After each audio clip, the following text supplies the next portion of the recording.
بسم اللہ الرحمن الرحیم۔ السلام علیکم۔ یہ 23 نومبر 2022 کی موسم خزاں کی ایک سرد صبح تھی۔ بحر اوقیانوس اٹلانٹک اوشن کے پار اپنی لمبی فلائٹ پکڑنے کے لیے مسافر نیو آرک ایئرپورٹ پہنچنا شروع ہو گئے تھے۔ یونائیٹڈ ایئر لائنز کی فلائٹ UA999 بوئنگ 777-300ER کو صبح 8:55 پر برسلز ایئرپورٹ بیلجیم کے لیے روانہ ہونا تھا۔ ٹارمک پر کھڑا بوئنگ 777 ہوائی جہاز صبح کی نرم سورج کی روشنی میں چمکتے ہوئے بہت بلند اور امپریسو لگ رہا تھا۔ یہ جہاز اپنے 2 پاورفل انجنز کے ساتھ ٹرانس اٹلانٹک لمبے سفر کے لیے موزوں ترین ہوائی جہاز تھا اور اسی لیے اسے ER ایکسٹینڈڈ رینج والا ہوائی جہاز بھی کہا جاتا ہے۔ مسافروں میں بہت سے یورپی شہری تھے جو وطن واپس جا رہے تھے یا امریکی جو کاروبار یا تفریح کے لیے سفر کر رہے تھے۔ کچھ مسافر ڈیوٹی فری شاپس کو ایکسپلور کر رہے تھے جبکہ دوسرے کافی پیتے ہوئے اپنے موبائل فونز پر مصروف تھے۔ سرد موسم کے باعث مسافروں نے جیکٹس اور سکارف وغیرہ پہن رکھے تھے۔ اس کرسپ ٹھنڈے موسم میں ایک ہموار فلائٹ کا خیال ان مسافروں میں گرم جوشی پیدا کیے دے رہا تھا۔ اس فلائٹ کے کیپٹن جان مارشل بوئنگ 777 کو اڑانے کا 15 سالہ تجربہ رکھتے تھے۔ ان کی فرسٹ آفیسر سارا جونز نے انہیں اس فلائٹ پر جوائن کیا تھا، ایک کیپیبل ہنرمند پائلٹ جنہیں اس ایئر لائن میں 10 سال ہو چکے تھے۔ دونوں پائلٹس گزشتہ شام ایئرپورٹ کے نزدیک کرو ہوٹل میں پہنچے تھے اور آگے کے طویل سفر کے لیے مکمل ریسٹ کیا تھا۔ لمبی پرواز کے فلائٹ کرو کی نارمل روٹین کے مطابق ان کے دن کا آغاز بھی بہت صبح سویرے ہوا۔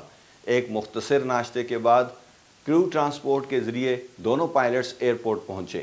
یونائیٹڈ ایئر لائنز کی پری فلائٹ سیکشن میں ان دونوں پائلٹس نے اپنی پرواز کی روانگی سے قبل بریفنگ کی، فلائٹ ڈسپیچر کے ساتھ مل کر ضروری کاغذی کارروائی پوری کی، راستے کی معلومات، موسم کا ڈیٹا اور پرواز کو متاثر کرنے والے کسی بھی نوٹس نوٹیم کا جائزہ لیا۔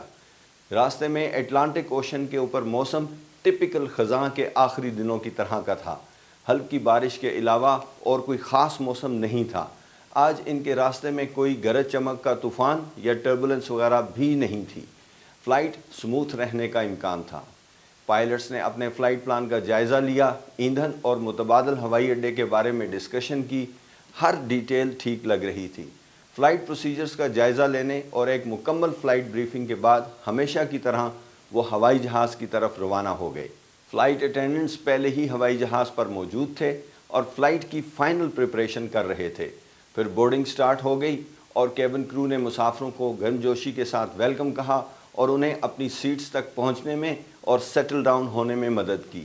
اکانومی سیکشن فیملیز، کاروباری مسافروں اور اسٹوڈنٹس سے بھرا ہوا تھا، جبکہ فرسٹ کلاس مسافر اپنی 7 گھنٹے کی فلائٹ کے لیے کمفرٹیبل اور لگزوریس سیٹس پر بیٹھ چکے تھے۔ صبح 9:25 پر بوئنگ 777-300ER نے گیٹ سے پش بیک کیا۔ اپنے بڑے ونگ سپین کے ساتھ یہ ہوائی جہاز ٹیکسی وے پر کھڑا ہوا بہت خوبصورت لگ رہا تھا۔ کیپٹن مارشل نے ایئر ٹریفک کنٹرول کی طرف سے ملنے والی ٹیکسی کلیئرنس کے مطابق ہوائی جہاز کو رن وے کی طرف لے جانا شروع کیا۔ کلیئرنس ملنے پر وہ رن وے 22R پر لائن اپ ہو چکے تھے۔ کیپٹن نے ٹیک آف کے لیے فل پاور کھول دی اور انجن کی گھن گھرج کے ساتھ یہ ہوائی جہاز نیو جرسی کی فضاؤں میں بلند ہو گیا۔ ٹیک آف کے فوراً بعد ایئر ٹریفک کنٹرول نے اس ہوائی جہاز کو 35,000 فٹ کی بلندی پر چڑھنے کے لیے کلیئر کر دیا۔ ایئر ٹریفک کنٹرول نے انہیں نارتھ ایسٹرن امریکا کے اوپر سے گزرتے ہوئے بالآخر اٹلانٹک اوشن پر اوشینک روٹ جوائن کرنے کے لیے کلیئرنس دے دی۔ جیسے ہی ہوائی جہاز 8,000 فٹ کی بلندی سے گزرا، ایک غیر معمولی ہلکا سا جھٹکا محسوس ہوا اور اس کے ساتھ ہی ایک غیر معمولی آواز بھی سنائی دی، جیسے کوئی چیز ہوائی جہاز کے ساتھ ٹکرا گئی ہو۔ فلائٹ ڈیک کی پرسکون فضا میں ایک انسرٹینٹی پیدا ہو گئی۔ دونوں پائلٹس نے ایک دوسرے کی طرف دیکھا کہ یہ کیا ہوا ہے۔ ابھی انہیں کچھ کنفرم نہیں تھا۔ انہوں نے اپنے فلائٹ انسٹرومنٹس کا بھرپور جائزہ لینا شروع کر دیا۔ سنائی دینے والی غیر معمولی آواز کو نظر انداز نہیں کیا جا سکتا تھا۔ انہوں نے فوراً اپنی SOP معیاری آپریٹنگ طریقہ کار کے مطابق سسٹم کو چیک کرنا شروع کیا۔ ECAS انجن انڈیکیٹنگ اینڈ کرو الرٹنگ سسٹم پر کوئی وارننگ نہیں آ رہی تھی۔ انجن پرفارمنس نارمل تھی، لیکن واقعے کی نامعلوم نوعیت کے پیش نظر انہوں نے کوئی چانس لینا مناسب نہیں سمجھا اور فرسٹ آفیسر جونز نے